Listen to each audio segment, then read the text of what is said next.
আমরা যখন প্রথম বর্ষে বিশ্ববিদ্যালয়ে এসেছিলাম আর এখন তোমরা যারা আসছো,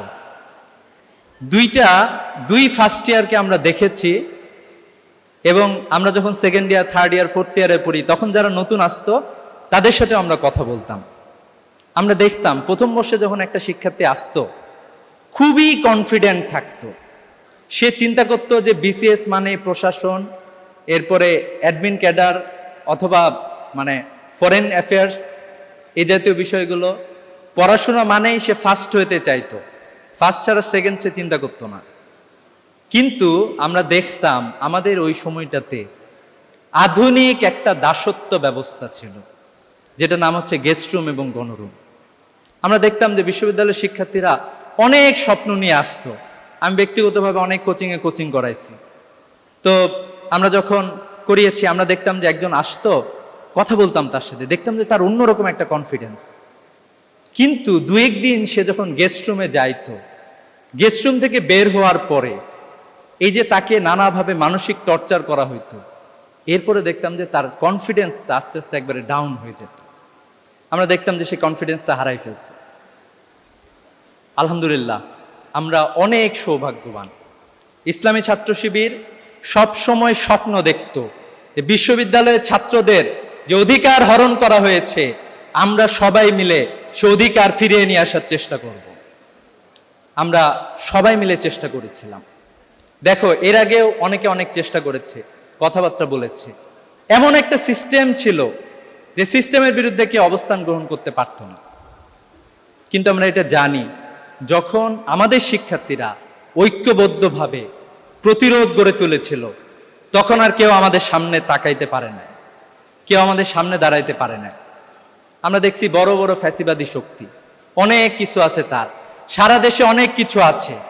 কিন্তু যখন ঢাকা বিশ্ববিদ্যালয়ের শিক্ষার্থীরা 16 তারিখ রাত্রেবেলা তাদেরকে ডিনাই করেছে, আমরা জানি সেদিনে বাংলাদেশ থেকে ফ্যাসিবাদী শক্তির পতন হয়েছে।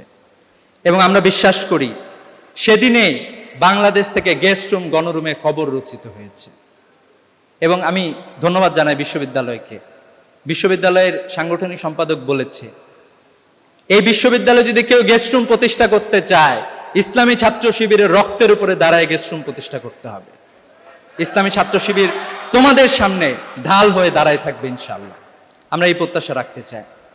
আমরা একটা সুন্দর বাংলাদেশের স্বপ্ন সবসময় দেখি। দেখো, তোমাদের জন্য অনেকেই অনেকগুলো আলোচনা করে গিয়েছে। আমি জাস্ট আল্লাহ রসুল সাল্লাল্লাহু আলাইহি ওয়াসাল্লামের জীবন থেকে একটা ছোট্ট গল্প বলি। তোমাদের জীবনটা কিরকম হবে অনেকটাই নির্ভর করতেছে যে তুমি কাদেরকে বন্ধু বানাচ্ছ। আল্লাহ রসুল সাল্লাল্লাহু আলাইহি ওয়াসাল্লাম জাস্ট একটা হাদিসে চমৎকারভাবে বলেছে যে ভালো বন্ধুর উদাহরণ, উনি বলেছেন আতর বিক্রেতার মতো, আর খারাপ বন্ধুর উদাহরণ একজন কামারের মতো। তুমি যদি একজন কামারের সাথে যাও, তাহলে তুমি যেটা পাবা যে তুমি তার কাছে ভালো কিছু নাও পেতে পারো। সেখানে সে যখন আগুন জ্বালাবে, আগুনের দু একটা ফুলকি তোমার উপরে আসবে, ওইখানকার পোড়া গন্ধ তোমার কাছে আসবে।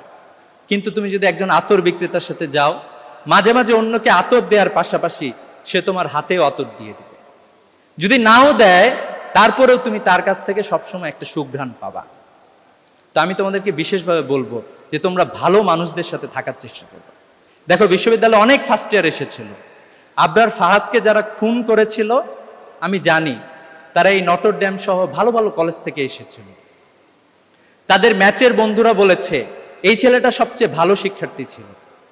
কিন্তু বিশ্ববিদ্যালয়ে নষ্ট রাজনীতির খপ্পরে পড়ে আবরার ফাহাদের মতো একজন ছেলে, যে দেশের অধিকার নিয়ে কথা বলেছে, বাংলাদেশে যে নদীগুলোতে বাঁধ দেওয়া হয়েছে সেই বাঁধের বিরুদ্ধে কথা বলেছে, এই কথা বলার কারণে তাকে রাত ভর নির্যাতন করে তাকে হত্যা করা হয়েছে।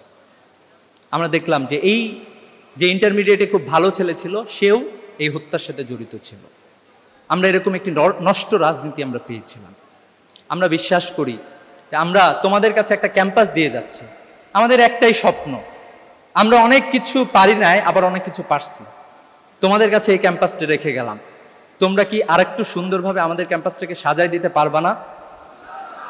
ফার্স্ট ইয়ারের শিক্ষার্থীদের জন্য আমরা একটা ক্যাম্পাস, আমাদের ডাকসু কাজ করলো, আমাদের সংগঠন থেকে আমরা কাজ করার চেষ্টা করেছি। আমরা তোমাদের কাছে একটা ক্যাম্পাস রেখে গেলাম। আমরা বিশ্বাস করি যদি ঢাকা বিশ্ববিদ্যালয়ের শিক্ষার্থীরা সিদ্ধান্ত নেয় তারা যদি ঐক্যবদ্ধ হয়, তারা যদি একসাথে আগায় যায়, বাংলাদেশকে রুখার মতো শক্তি পৃথিবীতে কারো নাই ইনশাআল্লাহ। আমরা এটাও বিশ্বাস করি। তোমরা একটু বাংলাদেশের ভৌগোলিক অবস্থানের দিকে তাকায় দেখবা, বাংলাদেশের আশপাশে কোনো মানুষ শান্তিতে নাই। তোমরা একটু মায়ানমারের দিকে তাকাও, সেখানকার রোহিঙ্গা মুসলিমরা মায়ানমার থেকে বিতাড়িত হয়ে বাংলাদেশে আশ্রয় গ্রহণ করেছে। তাদের ঠাঁই দেওয়ার জায়গা বাংলাদেশ। একটা জনগোষ্ঠীর মানবাধিকার ভুলণ্ঠিত হয়েছে, তাদেরকে আমরা এই দেশে আশ্রয় দিয়েছি। একটু তাকায় দেখো আসামের দিকে, সেখানে এনআরসি বাস্তবায়ন হয়ে গিয়েছে, অসংখ্য মানুষের নাগরিকত্ব চলে গিয়েছে, শুধুমাত্র ধর্মের কারণে, বিভিন্ন কারণে তাদের নাগরিকত্ব চলে গিয়েছে। তোমরা একটু কলকাতার দিকে তাকাও, কয়েকদিন আগে নির্বাচন হয়েছে, সেখানে নানা ধরনের বঞ্চনা, নিপীড়ন একের পর এক আমরা দেখতে পাচ্ছি। কিন্তু পক্ষান্তরে তোমরা বাংলাদেশের দিকে একটু তাকাও, জুলাই বিপ্লবের পরে যেদিন আশঙ্কা তৈরি হয়েছিল কেউ কেউ মনে হয় মন্দিরে গিয়ে হামলা করতে পারে, আমরা সেদিন দেখেছিলাম বাংলাদেশের সকল শিক্ষার্থী, স্পেশালি কওমি মাদ্রাসা শিক্ষার্থী, আলিয়া মাদ্রাসা শিক্ষার্থী, বাংলাদেশের বিভিন্ন ধর্মীয় সংগঠন গিয়ে মন্দির পাহারা দিয়েছিল। এটাই হচ্ছে বাংলাদেশ। আমরা এরকম একটি দেশ পেয়েছি। তো আমরা তোমাদের কাছে আমাদের একটাই প্রত্যাশা, যে আমরা প্রত্যাশা করি, আজকে স্যাররা অনেক স্বপ্ন দেখিয়ে গিয়েছেন। আজকে স্যার বলতেছিলেন সত্যি এটা সম্ভব, ওয়েস্টের লোকজন আমাদের এখানে পড়াশোনা করতে আসবে। আমরা বিগত কয়েক বছরে তোমরা জানো যে ইসলামী ছাত্র শিবির অনেক ধরনের সায়েন্স ফেস্ট আয়োজন করেছে। আমি দেখলাম যে ক্লাস 7-8-এর শিক্ষার্থী, তার মাথায় ঘুরে ড্রোন কিভাবে আবিষ্কার করতে হবে, সে আবিষ্কার করে, মিসাইল সে আবিষ্কার করে। ক্লাস 8-এর শিক্ষার্থীর মাথায় এই চিন্তা।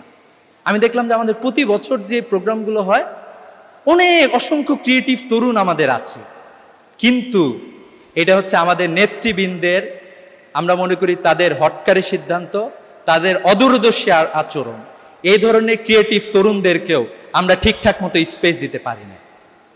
আমরা বিশ্বাস করি আগামীর বাংলাদেশে আমাদের তরুণরা স্পেস পাবে ইনশাআল্লাহ। সেদিন তুমি যেই সাবজেক্টেই পড়েছো, তুমি ট্রিপলি পড়তে পারো, তোমার ওইখান থেকে কোনো একটা স্পেশাল জিনিস আবিষ্কার হবে ইনশাআল্লাহ। তোমার ওইখান থেকে কোনো একটা গবেষণা, আমি বিশ্বাস করি যে বাংলাদেশকে উপকৃত করবে ইনশাআল্লাহ। তো আমি এই প্রত্যাশা তোমাদের কাছ থেকে রাখছি। আমি বিশ্বাস করি যে তোমরা পারবা ইনশাআল্লাহ। আমরা তোমাদের প্রতি কনফিডেন্স রাখি।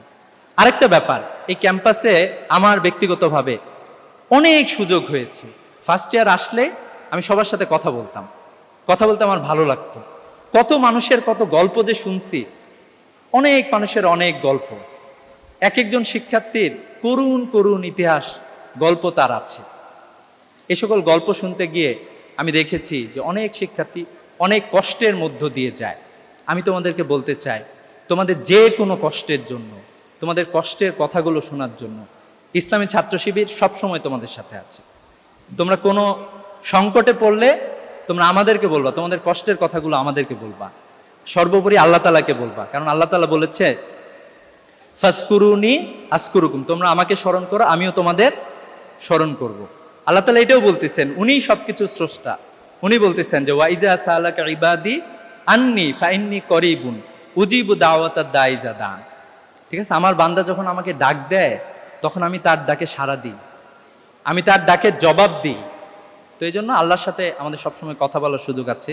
আমরা আল্লাহর সাথে কথা বলবো, আল্লাহ তাআলা কথা বলতে বলেছেন। তো সর্বোপরি ইসলামী ছাত্র শিবিরের আয়োজনের জন্য তোমরা উপস্থিত হয়েছ। আমাদের সবসময় ইচ্ছা ছিল যে তোমাদেরকে আমরা বরণ করে নিব। একসময় আমরা বড় করে বরণ করতে পারি না, তখন ছোট পরিসরে বরণ করতাম। তো আমাদের যে সুযোগ এসেছে, আমরা বিশ্বাস করি আমরা এই সুযোগ নিয়ে সর্বোচ্চ কাজ করার চেষ্টা করব তোমাদের জন্য। আল্লাহ তাআলা তোমাদেরকে কবুল করুক। তোমাদের হাত ধরে বাংলাদেশ পৃথিবীতে নেতৃত্ব দেবে ইনশাআল্লাহ। এই প্রত্যাশা রেখে শেষ করছি। আসসালামু আলাইকুম এবং অন্যদের প্রতি আন্তরিক শুভেচ্ছা।